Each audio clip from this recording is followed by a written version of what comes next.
안녕하세요. 사이버 공간에서 여러분들을 만나게 되니 반갑습니다.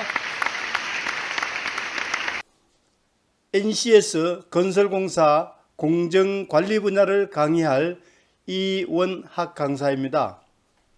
공정관리 분야는 건설공사에 있어서 가장 핵심적인 사항으로서 공정관리가 되지 않을 경우 품질 및 안전관리가 확보되지 않으며 심하게는 공사 지연으로 인해 지체 상금을 내게 되고 더 나아가 차후 공사 입찰 시 수주 제재까지 받게 됩니다. 따라서 본 수업을 통하여 여러분들의 현장 실무에 많은 도움이 되길 기대합니다. 자, 그러면 본론으로 들어가겠습니다.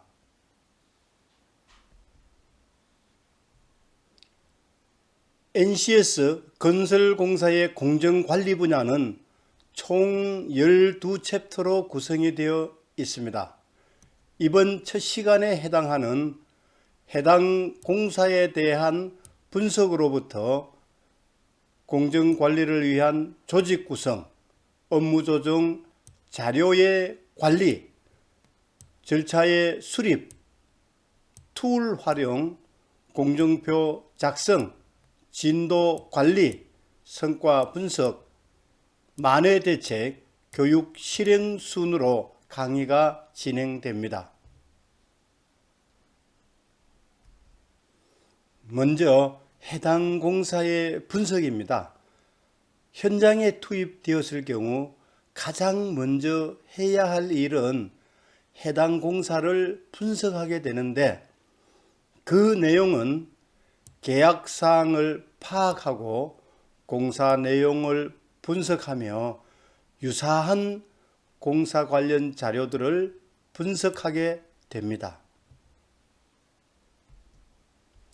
계약사항 파악하기의 학습 목표는 여러분들의 성공적인 공정관리가 가능한 수준이 되도록 공사계약 범위와 한계를 명확히 파악하고 공사의 마일스톤과 계약의 특정사항, 시공관리사항의 주의사항 등을 파악하고 기성금 지급 기준 및 방법과 BIM 적용 여부와 범위, 절차와 과업 내용을 파악할 수 있어야 합니다.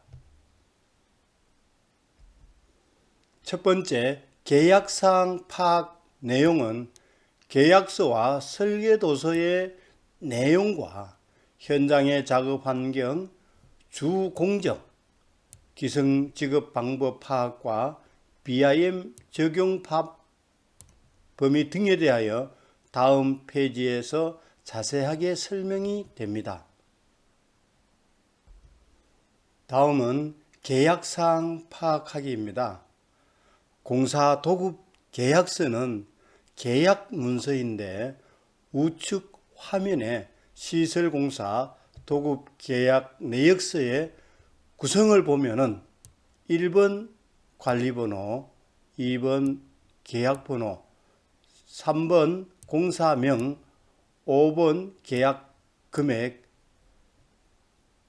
9번 이행보증서, 마지막으로 시공계약자의 대표자 인적사항에 이르기까지 계약관리에 필요한 사항이 기록이 되어 있습니다. 다음은 공사계약 일반 조건입니다. 공사계약 일반 조건은 공사 수행간 갑과 을이 각각 지켜야 할 내용이 명시가 되어 있습니다.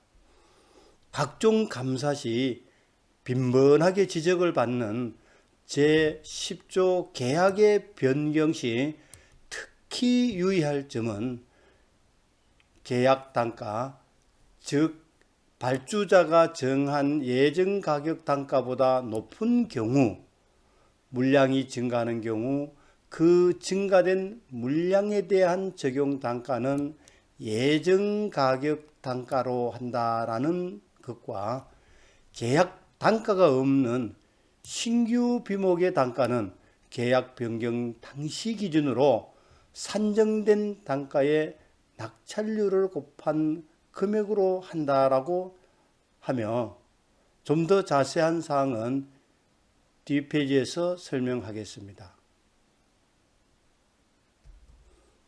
다음은 설계 변경 시 단가 결정 방법입니다.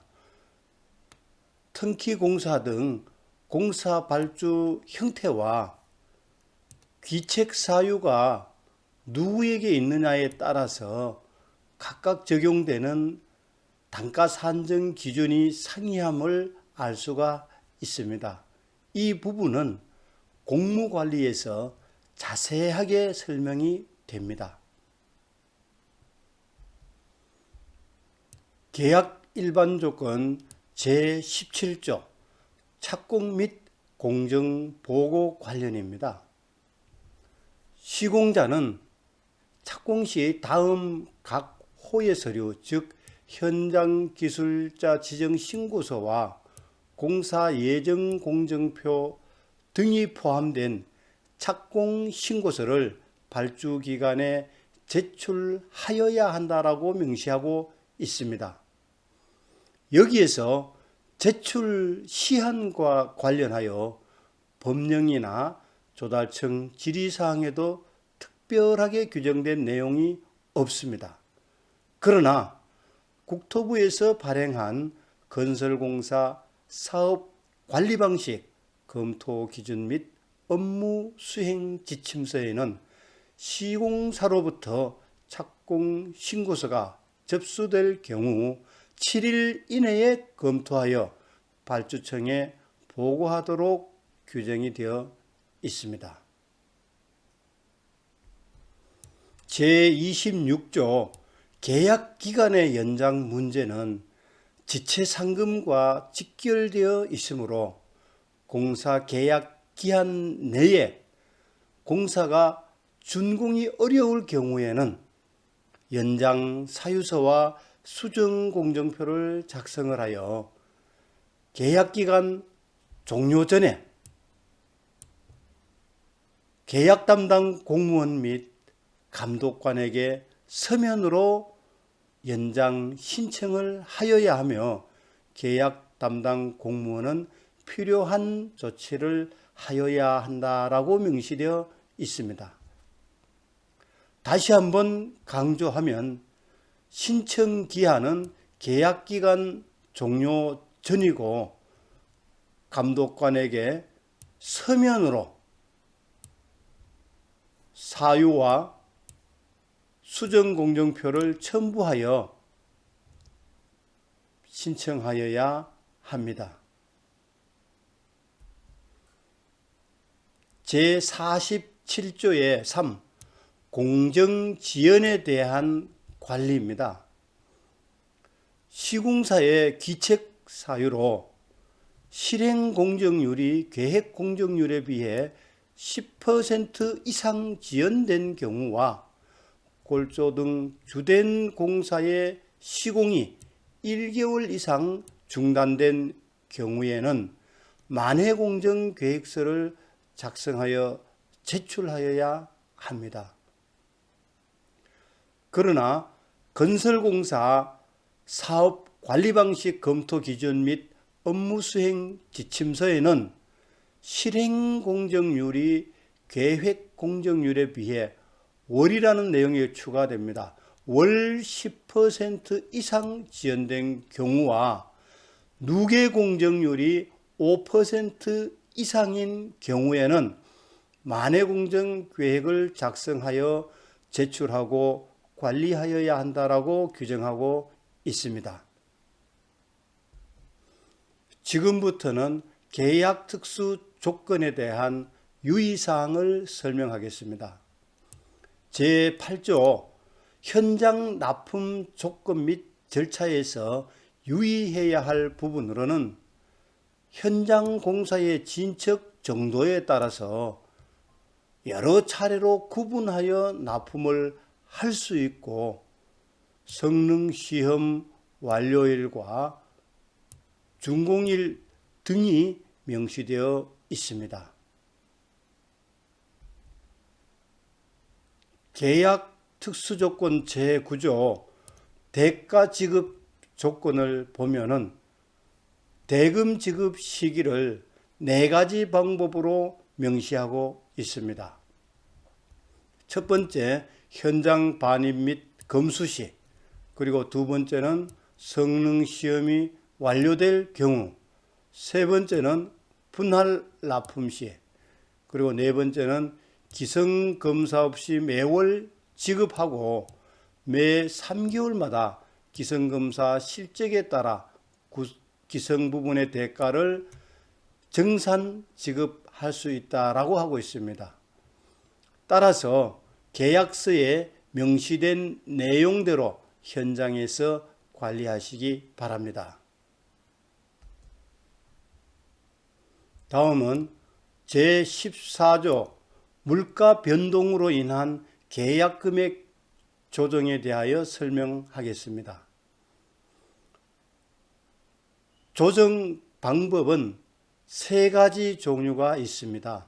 첫 번째 지수 조정률, 두 번째 품목 조정률, 세 번째 단품 조정률 3가지가 있는데 각각 적용일은 계약일로부터 90일이 경과하여야 되고 지수 조정률과 품목 조정률은 물가 등락률이 3% 이상 증감 시가 해당이 되고 단품 조정은 품목이나 비목 중 15% 이상 급등한 품목이 있을 경우에 해당이 됩니다.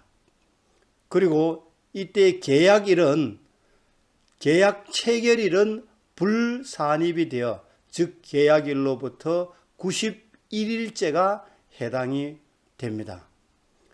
그리고 계약 특수 조건에 보면은 국외 공급분 이 부분에 대하여는 확정 불변 가격이라고 얘기가 되는데 이 부분은 금년도 4월 7일 날 계약 집행 기준 제70조가 개정이 되었습니다.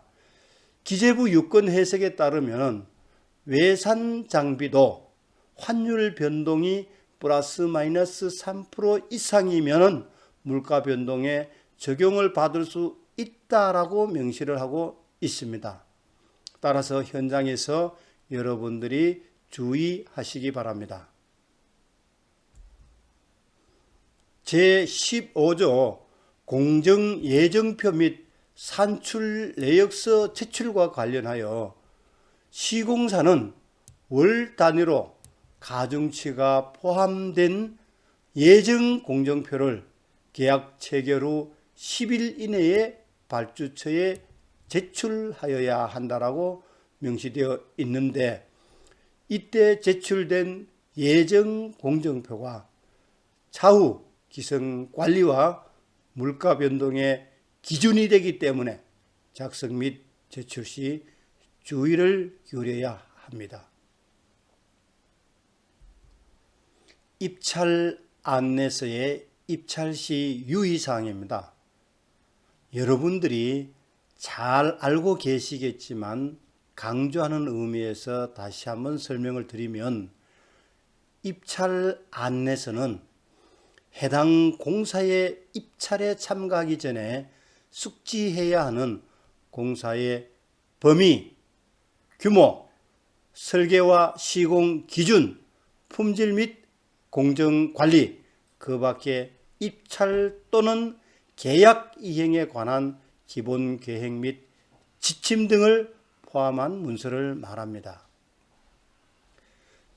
또한 현장 설명서란 입찰 전에 공사가 진행될 현장에서 현장의 상황, 도면, 시방서 등에 표현하기 어려운 사항 등 입찰 참가자가 입찰 가격의 결정과 시공에 필요한 정보를 제공 및 설명하는 설명서입니다.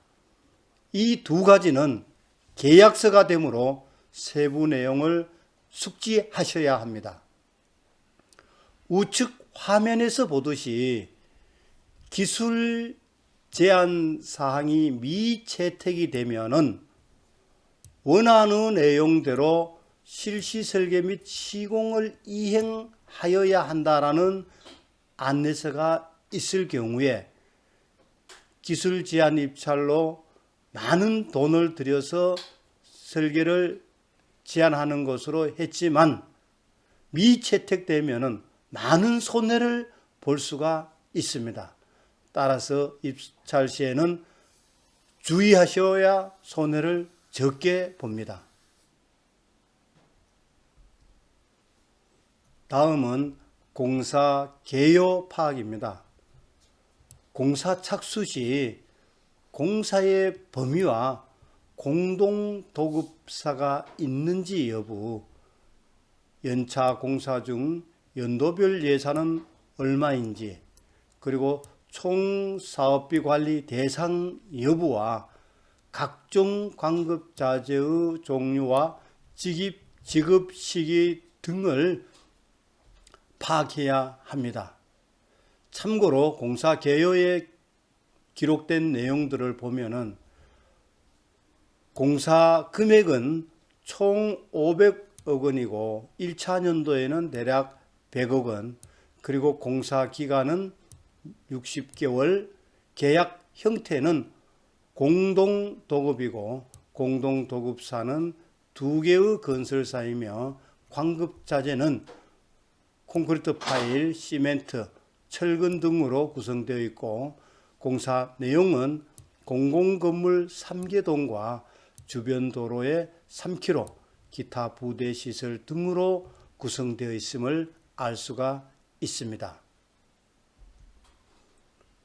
설계 도서의 내용 파악은 시설의 규모와 수량 산출 내역, 그리고 기술적으로 요구되는 3D 모델 뷰어나 장스판 트러스교 등 특별한 기술적 요구사항이 있는지 여부와 각종 자재의 특성, 기술 제한 입찰 시에는 각종 설계 자료 제출 시기 등을 파악합니다.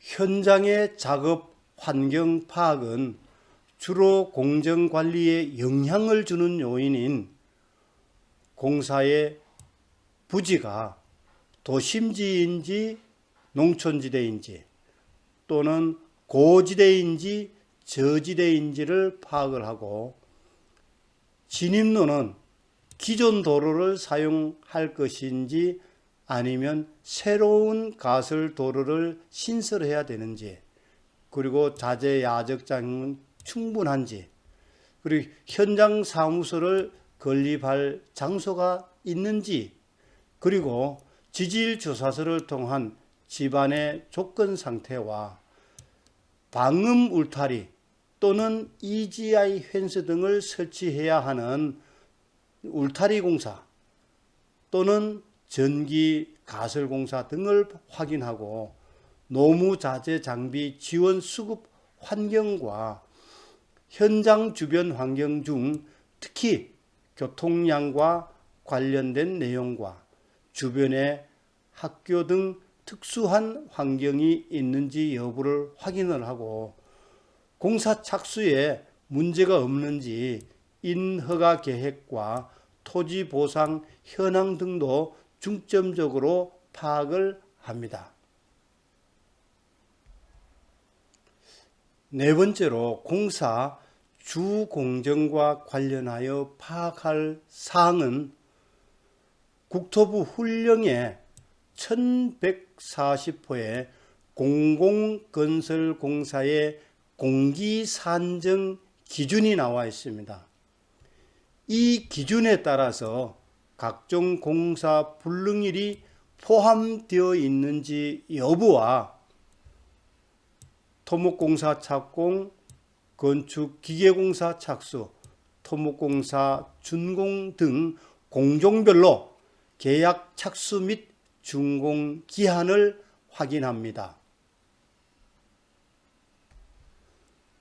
다섯 번째로 기성 청구 및 지급 방법에 대한 파악입니다.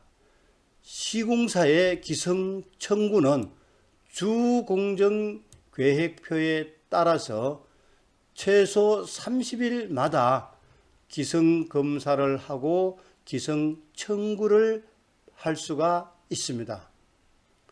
발주처의 기성금 지급은 기성 신청 후 5일 이내에 기성 대가를 지급하여야 하며 선급금 있을 경우 선급금 지급률만큼 공제하여 기성 대가를 지급합니다.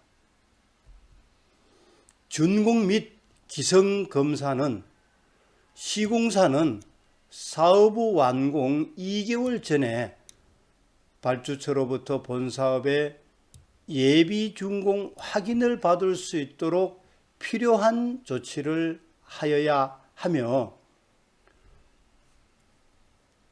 공사를 완성하였을 때에 건설사업관리자에게 통지하고 검사를 받아야 하며 설계도서 등을 발주처에 제출하여야 합니다. 다음은 BIM 적용 범위 파악입니다. BIM 적용과 관련하여 일부 발주처 자체에 작성 기준과 적용 기준이 있으므로 계약 문서에 명시된 기준에 따라서 BIM 적용 기준을 적용하도록 관리하고 조달청에서 발간한 시설사업 BIM 적용 기본 지침서 버전 2.0 2020년에 발행된 내용을 참고하시기 바랍니다. 시공 단계에서 BIM 적용 범위는 기본 범위인 시공 도면 및 부재 제작도 작성과 공정관 충돌 간섭 요인 사전 제거 등 3D와 관련된 기본적인 범위와 더 확대된 확장 범위된 공정 관리의 BIM을 연계를 하게 될 경우에는 4D가 되고 수량 기초 데이터를 포함한 자재 수량 산출 및 확인이 포함되면은 5D, 그 이후 유지 관리나 안전과 관련된 내용이 포함이 되면은 6D로 할 것인지 여부는 발주자와 현장에서 협의하여 적용을 하면 됩니다. 지금까지는 공사 내용 파악하기였고 지금부터는 공사 내용 분석하기입니다. 첫 번째로 공사의 특성 분석과 공사 수행 방법과 순서, 그리고 특수공법 조사, 공정회의 수행, 각종 규제 및 기상자료의 검토, BIM 적용 수준 결정 순으로 자세한 내용은 다음 화면을 통하여 설명하겠습니다.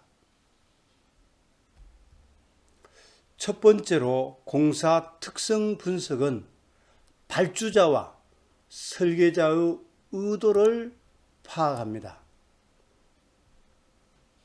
공사 수행간 요구되는 특성을 무엇인지를 파악하게 되는데 가장 쉬운 팁을 드리면 발주자의 의도를 파악하기 위해서는 입찰 안내서와 현장 설명서가 가장 파악하기 쉽고 설계자의 의도를 파악하기 위해서는 기본 설계, 실시 설계 참고를 하면 됩니다. 잘 아시겠죠? 와우! 다음은 공사 수행 방법과 순서입니다. 우측 그림에서 보는 바와 같이 터파기와 흙막이 공사, 기초공사, 지하층 공사, 다시 대묘기 공사, 이어서 본 공사 등을 확인하고 필요시 공종 전문가와 협의를 합니다. 세 번째로 특수공법인 경우에는 우측 그림에서 보는 바와 같이 장습한 트러스교라든가 특수한 구조물을 설치할 경우에는 전문가에게 사전에 준비사항과 시공 방법 및 순서, 소요 시간 등에 대하여 자문을 받음으로써 품질과 안전, 시공성 등을 확보를 할 수가 있습니다. 네 번째로 공정회의 수행은 세부 공정계획표를 작성하고 또 전 직원의 의견을 수렴하고 계획 일정을 확정을 합니다. 다섯 번째로 각종 규제 및 기상 자료를 검토합니다. 공사 수행간 예상되는 소음, 진동, 먼지, 안전규제시설 사항과 하도급 및 보험 사항, 그리고 지역 기상 자료를 수집하고 작업 일수를 분석합니다. 다음은 BIM 적용 수준 결정입니다. BIM 적용 수준 결정은 현장 설명서 또는 과업 지시서에 명시된 내용으로 하되 모델 사용 결정, 작업 순서 및 간섭 검토, 부재 설치의 명확화, 펀치리스트 작성 등 3D 내용으로 구성된 내용과 더 나아간 4D로서 공사 스케줄링이 포함되거나 준공 모델 준비가 포함되는지 여부를 발주처와 협의하여 적용 수준을 결정합니다. 마지막으로 유사공사에 대한 관련 자료 분석입니다. 유사한 공사의 공정이나 비용, 자원, 실적 분석과 WBS를 분석하고 설계에 반영이 되었거나 추가로 반영해야 할 사항들의 적정성을 검토하며 공사 진행간 사용되는 에즈빌트 공정표, 즉 실적 공정표는 각종 보고서를 작성하는 기초 자료가 됩니다. 이상으로 챕터 1 해당 공사 분석을 마치도록 하겠습니다. 여러분, 해당 공사 분석이 왜 필요한지 생각해 보세요. 어디에, 무엇에 활용이 될까요? 해당 공사 분석에 기초 자료가 잘 반영된 공사 예정 공정표가 작성되어야 공정관리가 용이할 뿐만 아니라 기성 및 ESC에서 이익을 볼 수가 있습니다. 지금까지 경청해 주셔서 대단히 감사합니다. 바이바이.